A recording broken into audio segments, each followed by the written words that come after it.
मल्लिका मल्लिका मल्लिका,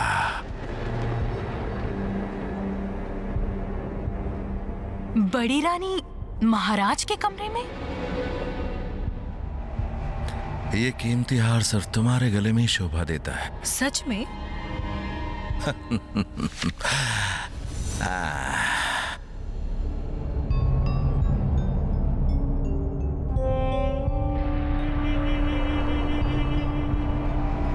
अच्छा। बिल्कुल मणिमल्लिका। प्रियतमा, तुम इस दुनिया की सबसे सुंदर नारी हो, तभी तो तुमसे इतना प्यार करते हैं।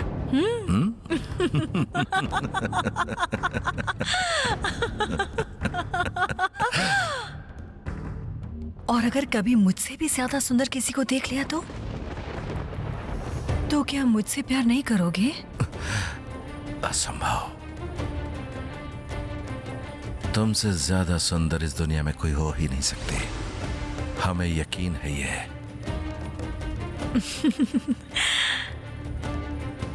मुझे भी विश्वास है कि तुमसे ज्यादा प्रभावशाली इस दुनिया में कोई राजा नहीं है। इसीलिए तो मैं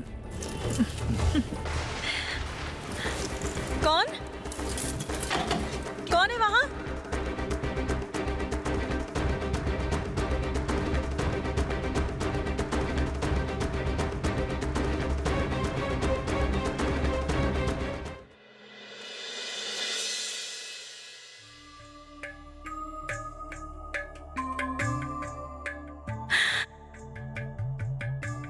सेनापति जी कहाँ हैं आप? रुको माँ, मैं बुलाती हूँ। साधु बाबा। ये तो पारुल की आवाज है। साधु बाबा।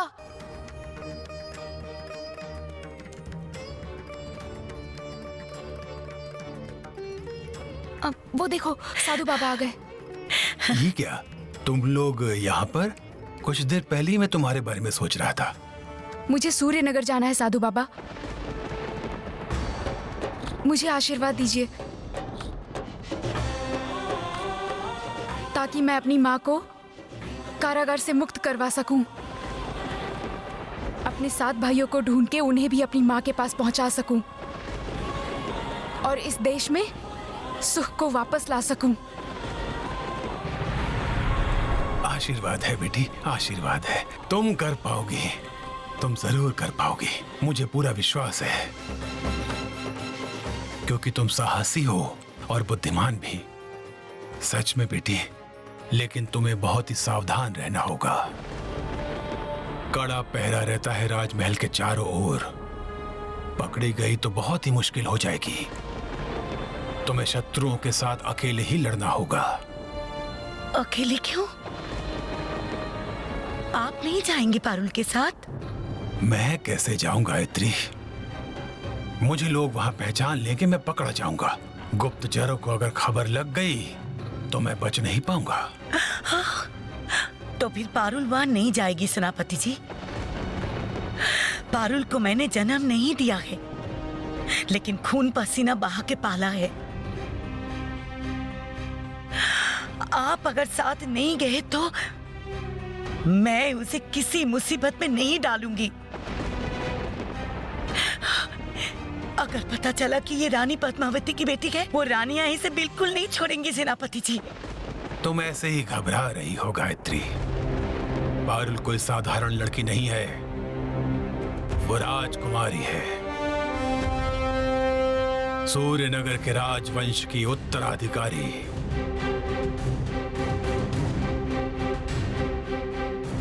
कुछ भी हो सेनापति जी, मैं इसे अकेले नहीं जाने दे सकती। चल। रुको, तुम नहीं चाहती कि रानी पद्मावती कारागार से मुक्त हो जाए? मैंने तो तुम्हें देखा है कि तुम रानी पद्मावती को अपनी जान से भी ज्यादा चाहती थी। तुम नहीं चाहती कि उन्हें न्याय मिले?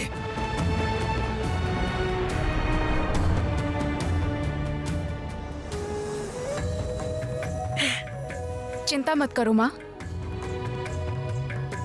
कोई मेरा कुछ नहीं बिगाड़ सकता। मेरे पूर्वजों का आशीर्वाद है मेरे साथ, और तुम सबके आशीर्वाद से मैं सारी बाधाओं को पार कर जाऊंगी। मुझे जाने दो माँ। लेकिन वह हर कदम पे खतरा है बेटा। महाराजा पहले जैसे नहीं रहे कि तेरी बात सुनेंगे, तुझे अपना लेंगे पारुल। राजमहल में जो राजा बन के बैठा है वो राजा महेंद्र नहीं है, वो राजा महेंद्र का जुड़वा भाई है सुरेंद्र। क्या? हाँ, ये बात सच है, लेकिन प्रजा को नहीं पता ये बात। दोनों की शक्ल, हाव भाव एक हैं, इसलिए कोई भी संदेह नहीं करता। प्रजा को सिर्फ ऐसा लगता है कि महाराज का चरित्र पहले से कुछ बदल सा गया है। तो अब मेरे बाबा कहाँ पे हैं? नहीं पता बेटी, वो भी तुम्हें ही पता करना होगा पारुल।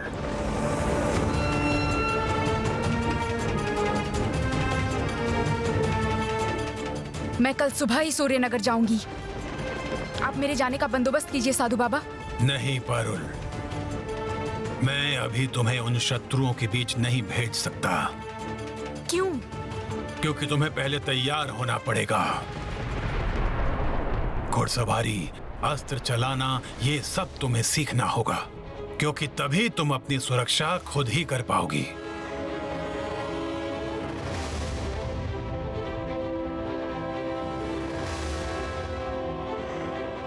अगर तुम राजी हो तो मैं तुम्हारे प्रशिक्षण का बंदोबस्त करूं। मैं तैयार हूं साधु बाबा। ठीक है, तो आज से तुम्हारी तैयारी शुरू।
इतने दिनों बाद मेरा लक्ष्य पूरा होने जा रहा है।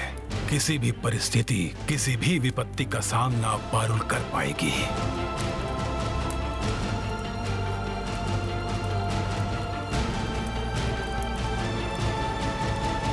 बोलिए साधु बाबा, और क्या क्या अभ्यास करना होगा मुझे?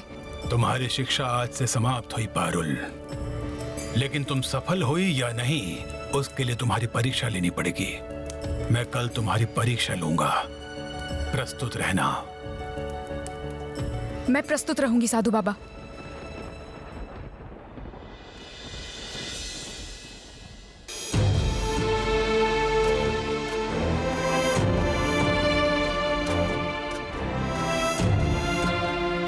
कल्याण हो बेटी, विजयी भवा।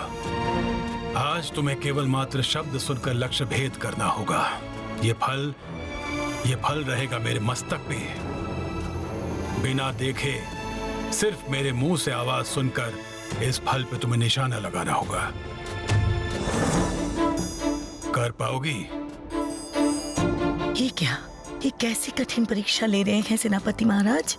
करूंगी। आप मेरी आंखें बांध दीजिए साधु बाबा। तो ठीक है, आओ।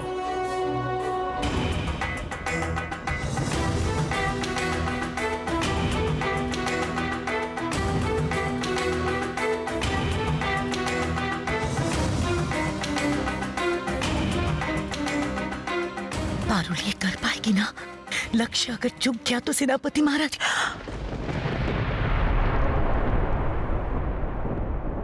लक्ष्य स्थिर करो पारुल। मैं जानता हूं तुम कर पाओगी।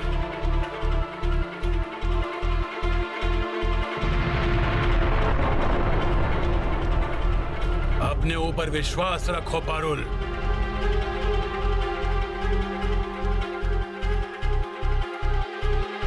शब्द को सुनकर मेरा स्थान पता लगाने की कोशिश करो। मन में कोई भी दुविधा या डर को मत रखना। स्थिर करो लक्ष्य।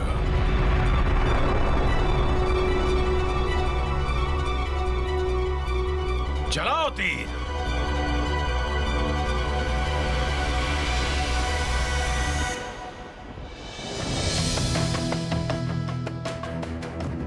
सुरेंद्र ने कल मुझे इतना सुंदर उपहार दिया है।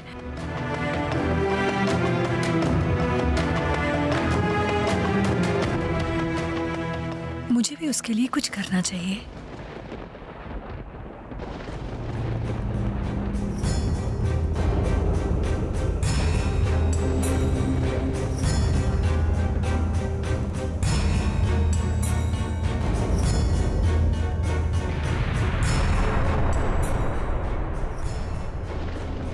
यही मौका है। बड़ी रानी हम सबको बेवकूफ बनाकर महाराज का प्रेम उपहार सब पे अधिकार जमाना चाहती हैं। ये होने नहीं दिया जा सकता। आज से महाराज के प्रेम से दिया हुआ ये उपहार मेरे अधिकार में रहेगा।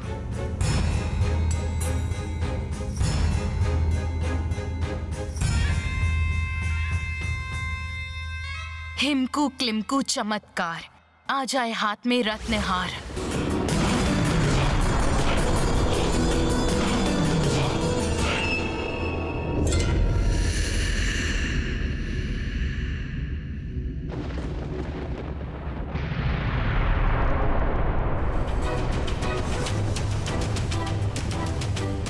कहाँ गया? हाँ, कहाँ गया मेरा रत्नहार? अरे यहीं पर तो रखा था। तो फिर जरूर किसी ने गायब किया है। कौन हो सकता है? दासियों को तो प्राण का डर है।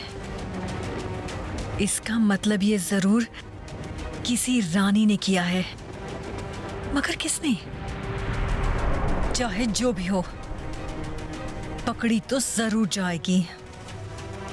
और एक बार पकड़ी गई तो उसके हार पहनने का शौक मैं हमेशा के लिए खत्म कर दूंगी। मैं भी मणिमल्लिका हूं।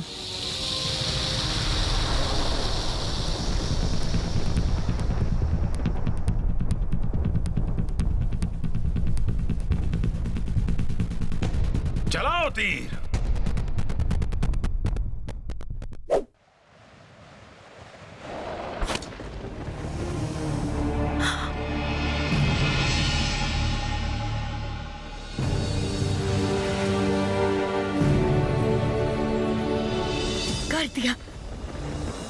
कर दिया मेरी पारुल। आखिर मेरी पारुल ने कर दिया लक्ष्य भेद। आज मैं तुम्हें दोनों हाथों से आशीर्वाद दे रहा हूँ पारुल। तुम विजयी जरूर होगी। कोई भी तुम्हें रोक नहीं पाएगा। कल सुबह होते ही तुम सूर्यनगर के लिए रवाना हो जाओ। कल सुबह? और देर करके क्या फायदा गायत्री? वहां पर बहुत सारे काम हैं इसके, कई जिम्मेदारियां हैं। डरो नहीं बेटी, मैं तुम्हें राजमहल की एक गुप्त सुरंग का पता दे रहा हूं। अगर कभी भी बहुत मुसीबत में पड़ जाओ, उस सुरंग के रास्ते को पकड़ के तुम राजमहल के बाहर निकल पाओगी। कौन सा रास्ता साधु बाबा? राजमहल में कहाँ है ये गुप्त सुरंग? महाराज के शयन कक्ष में दीवार पे एक बहुत बड़ा आईना है। उसी आईने के पीछे है वो गुप्त रास्ता। पर आईना हटा के दीवार के सामने खड़े होकर तुम्हें एक मंत्र बोलना होगा। मंत्र? कैसा मंत्र साधु बाबा? बताता हूँ, सुनो। मन लगाकर सुनो। पत्थर दीवार ठंडी जमीन, यही है रास्ता मुझे यकीन। अक्कड़ बक्कड़ रंग बिरंग, रास्ता दिखाओ गुप्त सुरंग। मंत्र को पढ़ते ही दीवार सरकने लगेगी और तुम देख पाओगी वो सुरंग। और उस रास्ते से मैं कहाँ निकलूंगी? वो रास्ता निकलता है राज्य के पूर्वी तरफ जंगलों में, एक पेड़ के बीचों बीच। अगर कोई मुसीबत आए उस वक्त इस सुरंग से होकर घने जंगल में भागा जा सकता है। याद रहेगा ना ये मंत्र? हाँ साधु बाबा। पत्थर दीवार ठंडी जमीन, यही है रास्ता मुझे यकीन। अक्कड़ बक्कड़ रंग बिरंग, रास्ता दिखा गुप्त सुरंग।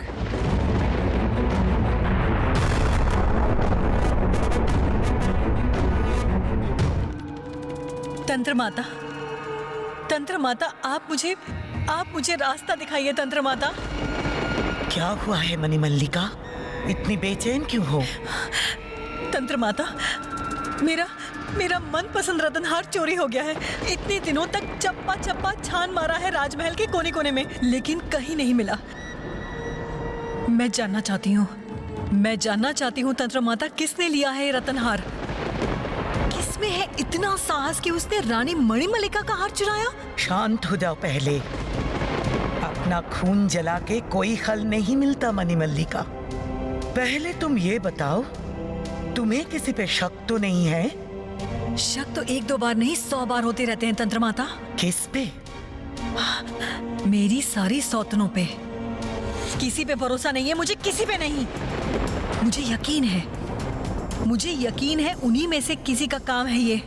मैं नहाने में व्यस्त थी, रतनहार खोलकर पास ही रखा था, लेकिन इतने कम समय में मेरी आंखों को धोखा देकर किसने चुराया होगा मेरा रतनहार?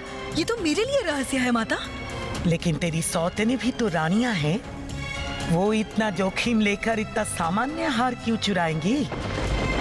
सामान्य नहीं माता, वो रतनहार बहुमूल्य है। कुछ दिन पहले ही महाराज ने वो रतनहार मुझे उपहार में दिया था। माता, महाराज जब वो हार मुझे पहना रहे थे तब दरवाजे की आड़ में कोई था जो सब कुछ सुन रहा था छुप के। मुझे यकीन है माता, मेरे हार की चोरी में जरूर उसी का हाथ है। आप चोर का पता लगाइए माता। ये बड़ा ही कठिन काम है मणिमल्लिका, लेकिन मेरे पास एक उपाय है, मगर वो अनुमान मात्र है। क्या है वो उपाय तंत्र माता? मैं तुझे जल दर्पण में तेरी सौतनों की गतिविधियां दिखा सकती हूँ। हाँ दिखाइए माता। जिसने ये काम किया है मेरी गैर मौजूदगी में, उसके हाव भाव से जरूर वो साफ झलकेंगे। बिल्कुल ठीक। और उसके हाव भाव को देखने के बाद तुझे समझ लेना होगा कौन है वो चोर।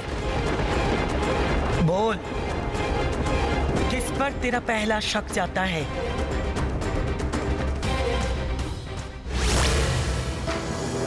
रानी माया, टांग झांकी उसकी आदत है। कुछ दिन पहले महाराज के भोजन घर में भी टांग झांकी थी उसने। जल दर्पण दिखाओ तो सही, रानी माया कर क्या रही? महाराज के इन पसंदीदा गुलाबों से आज अपना कक्ष सजाऊंगी। रात को अगर महाराज मेरे कक्ष में आते हैं, ये फूल देखकर वो बेहद खुश हो जाएंगे। लेकिन महाराज आएंगे ना? कितने दिन हो गए हैं, महाराज तो मेरे कक्ष में आते ही नहीं हैं। पागल कहेंगी, महाराज महेंद्र के प्यार में पागल है। नहीं, वो ऐसा काम नहीं कर सकती। सूरज उगने से पहले ही रवाना हो जाऊंगी, ठीक है माँ? लंबा रास्ता है, जितनी जल्दी सूर्यनगर पहुँचा जाए उतना ही बेहतर। पारुल बेटा, तू इतनी दूर अकेली जा पाएगी ना? क्यों नहीं जा पाऊंगी? मैं क्या अभी भी छोटी सी बच्ची हूँ? नहीं, ऐसा नहीं है। तू तो कभी अकेले सूर्यनगर नहीं गई है। तेरे बाबा हमेशा तुझे अपने साथ लेके गए हैं। माँ,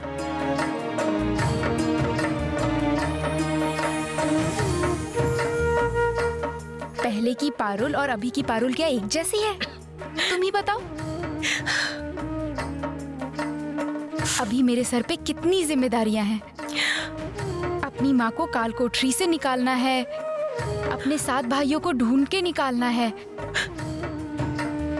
और अगर साधु बाबा की बात सच है तो राजा महेंद्र को, मतलब अपने बाबा को भी ढूंढ निकालना है।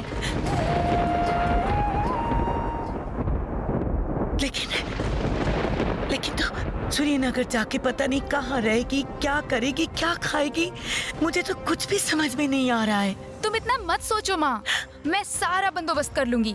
हाँ? मैं कोई नौकरी जरूर ढूंढ लूंगी।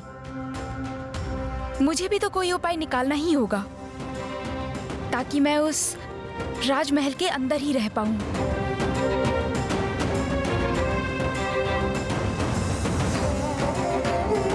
क्या हुआ? फिर से डर रही हो तुम? अभी भी भरोसा नहीं हो रहा है मुझ पे? नहीं रे बिटिया, तुझ पे तो मेरा पूरा भरोसा है पारुल, लेकिन उस राजमहल में लड़की होके जाना शायद ठीक नहीं होगा रे। मतलब? तू राजमहल में जाएगी, लेकिन पारुल बनकर नहीं, तो भेष बदल कर जाएगी। भेष बदल कर? हाँ, बैठ यहाँ पे, बैठ। तुझे ऐसा भेष धारण करना होगा पारुल, ताकि कोई भी समझ ना पाए तेरा असली परिचय क्या है।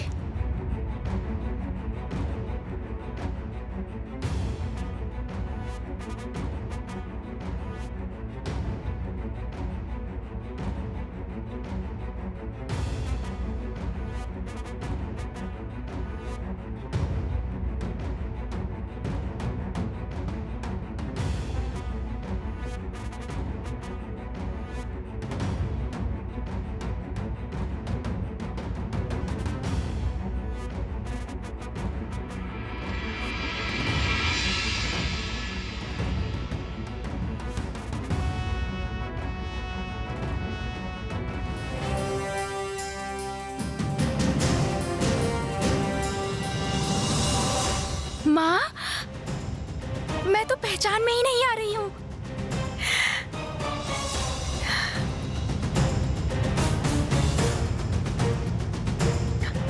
शुक्र है भगवान का, अब मैं निश्चिंत हूँ। तुझे अब कोई भी लड़की नहीं कह सकता।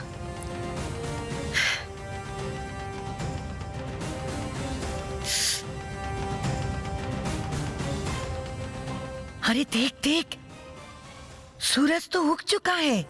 अच्छा पारुल, बहुत लंबा रास्ता है बेटा, अब तो तुझे निकल जाना चाहिए।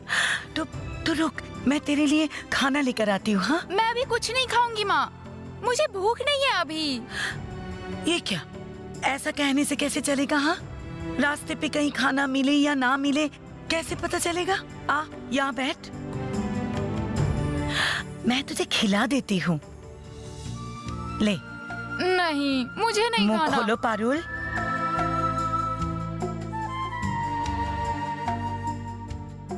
हमेशा चौकन्ना रहना, ठीक है? और हर वक्त सावधान रहना पारुल।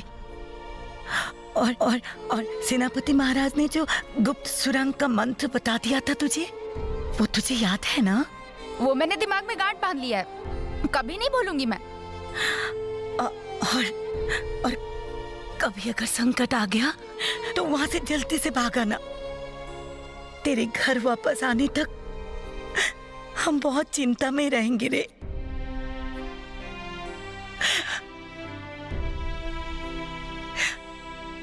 माँ, बिल्कुल फिक्र मत करो, मैं अपनी माँ, भाई, बाबा सबको एक साथ लेके जल्दी वापस आऊंगी।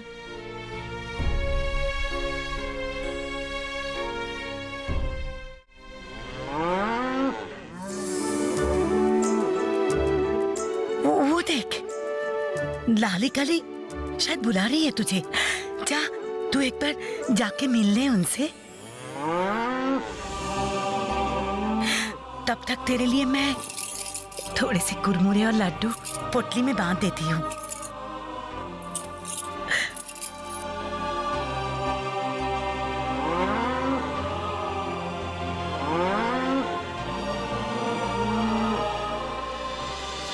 तो बोल फिर, अब किसे तू देखना चाहती है? रानी बानी शिखा, मेरे ऊपर बहुत क्रोध है उसका। मुझे हटाकर खुद पटरानी बनने के सपने देखती है। जल दर्पण, जल में दिखा, कहा है रानी बानी शिखा। एक काम भी तुम लोगों से ठीक से नहीं हो पाता है। सिर्फ बड़ी रानी की बातें सुनोगे तुम दोनों। मेरी बातों का कोई महत्व नहीं है। सबको सूली पर चढ़ा दूंगी। आज बोल देती हूँ, जाओ यहाँ से। नहीं नहीं तंत्र माता, नहीं। मेरी आंखों के सामने वो हार चुराने की हिम्मत बानी शिखा के दिमाग में नहीं आएगी। दिखाइए तो ललंतिका क्या कर रही है। गहनों के लिए लालची है वो। ललंतिका है लालची बड़ी। जल दर्पण, क्या उसने की है चोरी? हम ऐसे ही बड़े अच्छे हैं, खा पी रहे हैं और मजे कर रहे हैं, बस। और क्या चाहिए बोल। मेरा भी यही कहना है। रानी बन गए हैं, आंखों के सामने सब कुछ मिल रहा है, बस पानी में रह के मगरमच्छ से झगड़ा करके कोई फायदा है क्या दीदी? इनमें से कोई नहीं है तंत्र माता, इनमें से कोई नहीं है। रह गई बस छोटी रानी श्वेतांशी। अपने रूप का बड़ा घमंड है उसे, अपने आप को सबसे सुंदर मानती है वो। तंत्र माता देखिए, जरा देखिए, छोटी रानी श्वेतांशी क्या कर रही है। जल दर्पण प्रकट हो जाओ, छोटी रानी को सामने लाओ।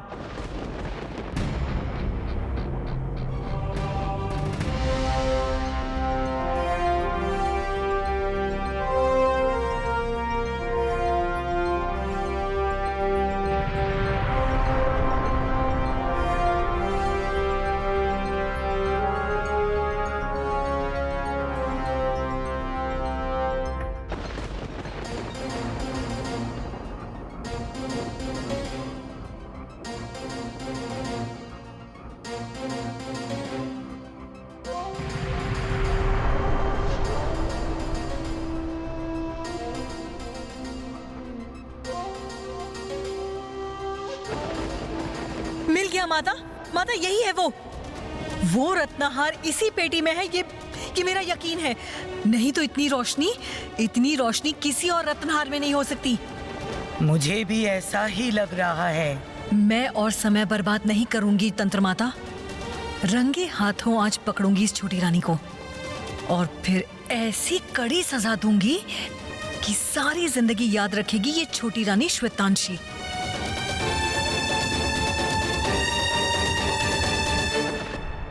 क्यों रे? तुम दोनों क्यों बुला रहे हो? मैं जा रही हूँ इसलिए मन खराब हो रहा है क्या?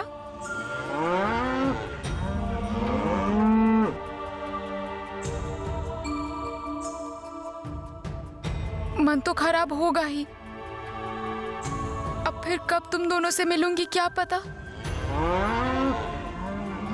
अब तुम्हें खेतों पे कौन ले जाएगा, कौन रोज प्यार करेगा। मगर तुम दोनों बिल्कुल फिक्र मत करना, मैं ना बहुत जल्दी वापस आ जाऊंगी। मुझे सूर्यनगर जाना ही होगा। मैं अगर सूर्यनगर नहीं गई तो फिर कौन बचाएगा मेरी माँ को और मेरे भाइयों को।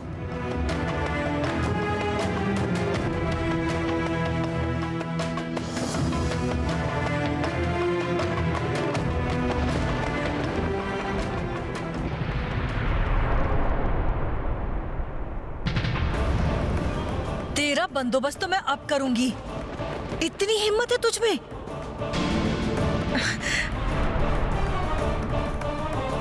तूने महारानी मणिमल्लिका का रतनहार चुराया है।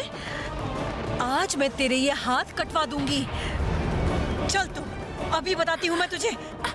बड़ी दीदी, चल तू, माफ कर दो। चल महाराज के माफ पास। कर दो बड़ी दीदी। चल महाराज के और पास, कभी तुझे नहीं होगा जाना ही ऐसे। होगा।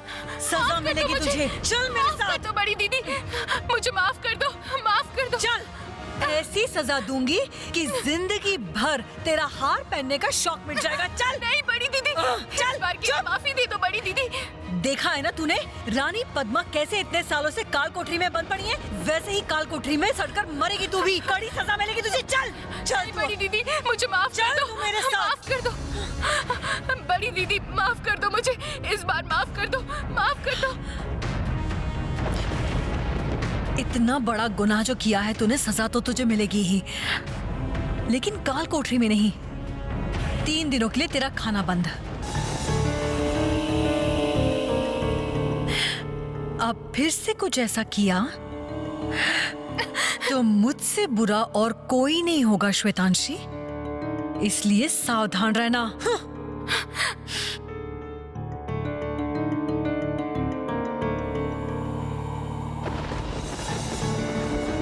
बड़ी रानी हो इसलिए तुम्हें बड़ा घमंड है ना? बात बात पे दंड देने की बात करती हो, महाराज के पास ले जाने का डर दिखाती हो। देखूंगी कब तक महाराज तुम्हारी बातों से सहमत रहते हैं। जिस महाराज को लेकर तुम्हें इतना अहंकार है, उन्हें मैं अपने रूप से रिझाऊंगी।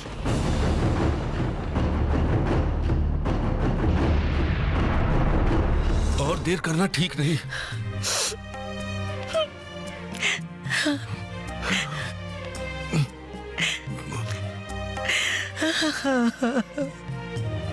आशीर्वाद देता हूं बेटा, तू सफल होगी, जरूर सफल होगी बिटिया, जरूर सफल होगी।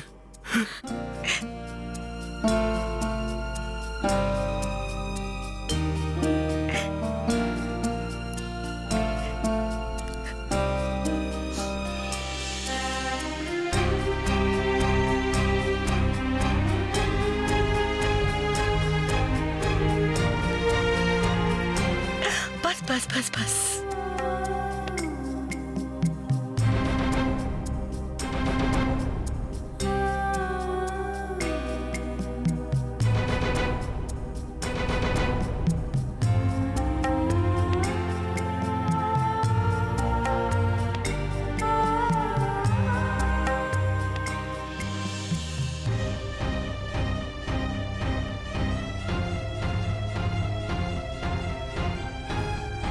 मैं तुम्हारे चेहरे पे हंसी देखना चाहती हूँ माँ,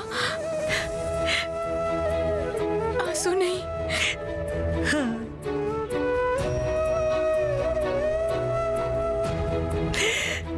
बिल्कुल पागल है तू।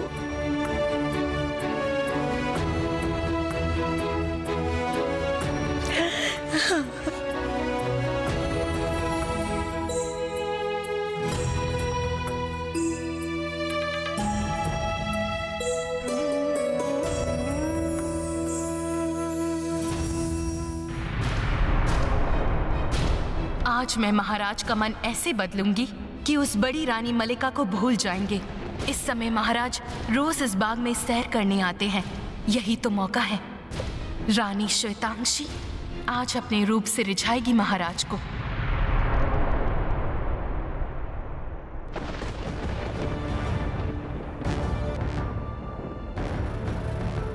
वो रहे, महाराज आ गए हैं।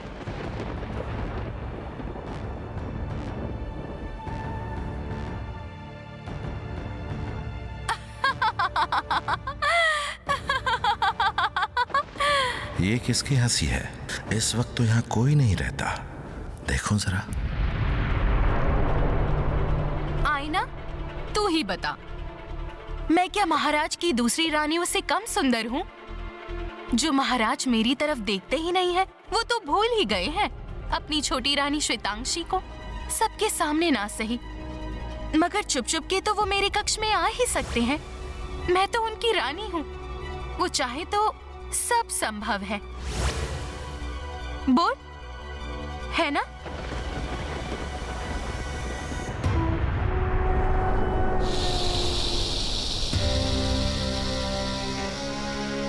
सुरेंद्र ऐसा क्या देख रहे हैं उस तरफ?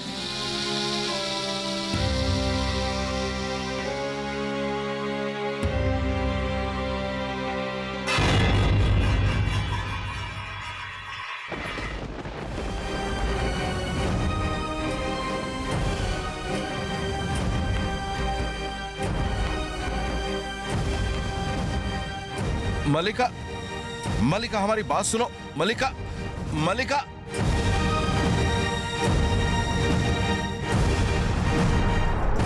अब खेल में मजा आएगा। देखना रानी मणि मलिका, ये तो बस शुरुआत है।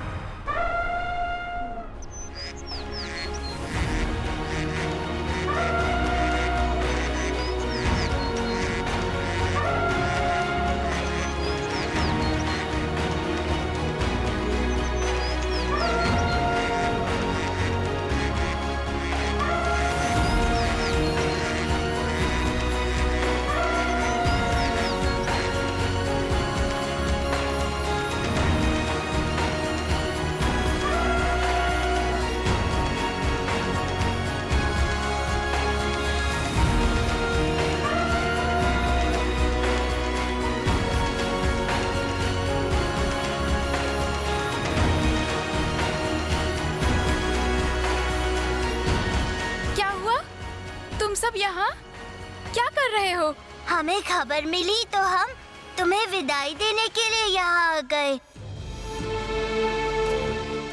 तुम्हारी यात्रा शुभ हो, तुम्हारी यात्रा शुभ हो।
निर्भय होकर जा हंसते हुए, अपनी शक्ति देता हूँ मैं तुझे। सपने तेरे सफल हो, गति तेरी मेरी जैसी हो। पानी पे तू तेजी से बढ़ते जाना, तुझे कोई ना रोक पाएगा पारुल बहना। तेजी हो तेरी मेरे समान, सफलता का है ये मेरा पैगाम। भूख लगे तो डरना नहीं, आवाज देना हो चाहे कहीं। अगर मुसीबत आए तुझ पर, बचाने आएंगे हम हर पल। कुछ ही पलों में हम हाजिर हो जाएंगे, पारुल हम तुझे बचाएंगे। कुछ ही पलों में हम हाजिर हो जाएंगे, पारुल हम तुझे बचाएंगे। जब सब है मेरे साथ ऐसे, मुझे होगा अब डर कैसे। दुष्ट और पापी संभल के रहना, अब मुझे कोई रोकेगा कैसे। पारुल, पोटली में थोड़ा चिवड़ा, कुरमुरे और लड्डू रख दिए हैं, कहीं बैठकर खा लेना बेटा, ठीक है? अच्छा माँ। और हाँ, इसमें कुछ कौड़ियाँ हैं, रख ले, काम आएंगी। तुमने फिर कौड़ियाँ उधार ली हैं?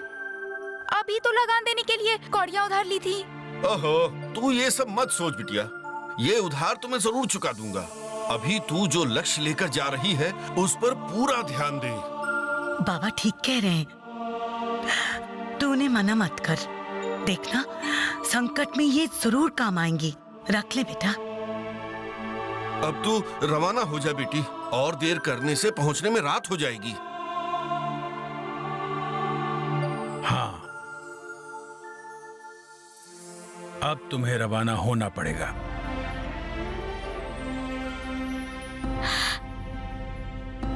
सफल हो बेटी, विजयी भव।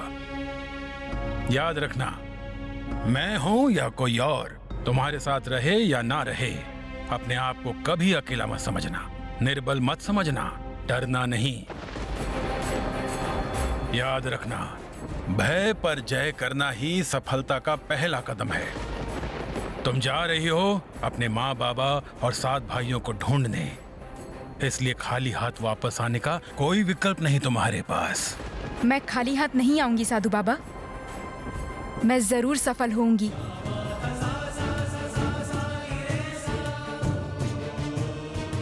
ये लो बेटी, इसे अपने पास रखो।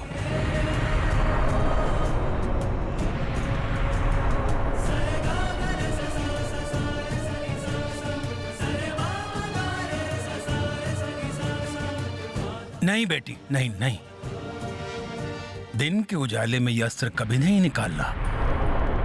यह कोई साधारण चाकू नहीं है, इसकी ताकत बहुत ज्यादा है।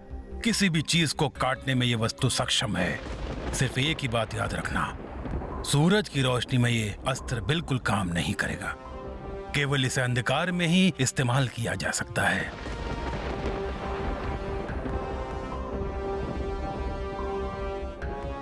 आपका ये उपहार मैं सारी जिंदगी साथ रखूंगी साधु बाबा। मैं अब रवाना होती हूँ, मुझे अनुमति दीजिए साधु बाबा। अनुमति है।